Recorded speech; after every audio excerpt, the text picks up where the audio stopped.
Example 3.44ல third சம்மு நமக்கு value தெரியும். என்ன value? Alpha plus beta equal to -7, alpha beta equal to 10 தெரியும் இல்லையா? என்ன கண்டுபிடிக்க சொல்கிறாங்க? Alpha cube minus beta cube கண்டுபிடிக்க சொல்கிறாங்க. இப்போ நம்ம ஃபார்முலா எழுதிக்கலாம். என்ன ஃபார்முலா?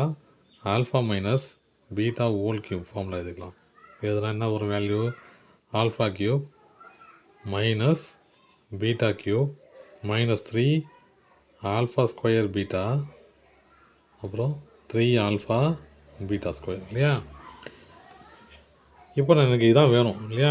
இப்போ இதெல்லாம் இந்த பக்கம் கொண்டு போனால் என்ன ஆகிடும்? Alpha cube minus beta cube equal to alpha minus beta whole cube. இது இந்த பக்கம் வந்தால் ப்ளஸ்ஸு மைனஸ் ஆகிடும் இல்லையா? அப்போ plus 3 alpha square beta minus 3 alpha beta square. அப்போ இதை எப்படி அதெல்லாம்? Alpha minus beta whole cube 3 alpha square alpha beta வெளியே எடுத்துடலாமா? எடுத்துட்டா என்ன வரும் பாருங்கள்? ப்ளஸ் 3 ஆல்ஃபா பீட்டா எடுத்துட்டா ஆல்ஃபா மைனஸ் பீட்டா இருக்கும் உள்ள இல்லையா? ஆல்ஃபா மைனஸ் பீட்டா நமக்கு யாருக்குனே வேல்யூ தெரியும் இல்லையா? ஆல்ஃபா மைனஸ் பீட்டாக்கு ஃபஸ்ட்டு சம்லேயே நம்ம வேல்யூ தெரியும். என்னது? Alpha minus beta equal to 3. ஓகேவா? ஃபஸ்ட் சம்லேயே பார்த்து தெரியும் நமக்கு. அதை வச்சு நம்ம ரெஃபரன்ஸ் எடுத்துக்கணும். 3 கியூப் ப்ளஸ் 3 இன்ட்டு 10 இன்ட்டு 3. இப்போ எவ்வளோ வரும்? 3 இன்ட்டு 3 9 27 3 10s are 30 30 இன்ட்டு 3 90. அப்போது 117. Third sum fourth sum alpha power 4 plus beta power 4. Alpha ஸ்கொயருக்கு நமக்கு ஃபார்முலா தெரியும் இல்லையா? ஆல்ஃபா ஸ்கொயர் ஃபார்முலா என்னது? Alpha square plus beta square formula என்னது? Alpha plus beta whole square minus 2 alpha beta இல்லையா? இங்கே power 4 இருக்குது, அதனால் நம்ம எல்லாத்துலேயும் ஸ்கொயர் போட்டுக்கலாம். அப்போ என்ன வரும்? Alpha square plus beta square whole square minus 2 alpha square beta square. அப்போ இது என்ன ஃபார்முலாத்தில் வரும்? Alpha square plus beta square நம்ம கண்டுபிடிச்சோம் இல்லையா? செகண்ட் சம்னது 29 ஸ்கொயர் மைனஸ் 2 இன்ட்டு 10 ஸ்கொயர். அப்போ 29 ஸ்கொயர் என்னது?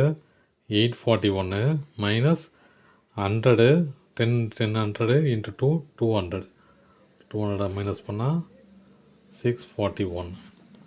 Fifth sum alpha plus beta divided by beta alpha இல்லையா? கிராஸ் மல்டிப்ளை பண்ணால் alpha square plus beta square இது மல்டிப்ளை ஆகும் இல்லையா? Alpha beta. Alpha square plus beta square நமக்கு தெரியும், கண்டுபிடிச்சிட்டோம். 29 ஆல்ஃபா பீட்டா 10. சிக்ஸ்த்து சம்மு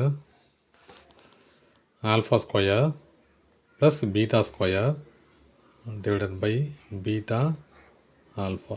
கிராஸ் மல்டிப்ளை பண்ணால் என்ன வரும்? Alpha cube plus beta cube divided by alpha beta. இதுக்கு ஃபார்முலா நம்ம ஏற்கனவே மைனஸ் கண்டுபிடிச்சோம் இல்லையா? அதே மாதிரி நீங்கள் ப்ளஸ்ஸும் கண்டுபிடிச்சிங்க. இது வீடியோ ரொம்ப லென்த்தாக போகும். அதனால் நான் என்ன பண்ணுறேன், அதை அப்படியே ஸ்கிப் பண்ணிவிட்டு நான் ப்ளஸில் கன்வெர்ட் பண்ணிக்கிறேன். மைனஸாக கொடுத்துருக்குறாங்க. சம் போட்டிருக்கோம் இல்லையா? தேர்ட் சம் போட்டிருப்போம். இதே வீடியோவில் தேர்ட் சம் போட்டிருக்கோம். நீங்கள் அதை பார்த்து ரெஃபரன்ஸ் பண்ணிங்கன்னா இது ஈஸியாக புரியும். Alpha plus beta whole cube என்ன formula? Alpha plus beta whole cube minus 3 alpha beta alpha plus beta divided by alpha beta. Alpha plus beta என்னது? Minus 7 cube minus 3 into 10 into minus 7 divided by 10. இப்போது minus into minus plus plus into minus minus 7 into 7 49 49 into 7 343 சரிங்களா? அப்புறம் minus into minus plus ஆகிடும். 3 into 10 30 30 into 7 210 divided by 10. Minus பண்ணலாம். Minus பண்ணால் என்ன வரும்? 343 210 0 3 1 sorry 3 தானே இது 3 3 1. அப்போது எது பெரிய நம்பர்? தான் பெரிய நம்பர் இல்லையா? -133 டிவைடட் பை 10. அவ்வளோதான் சம். Thank you.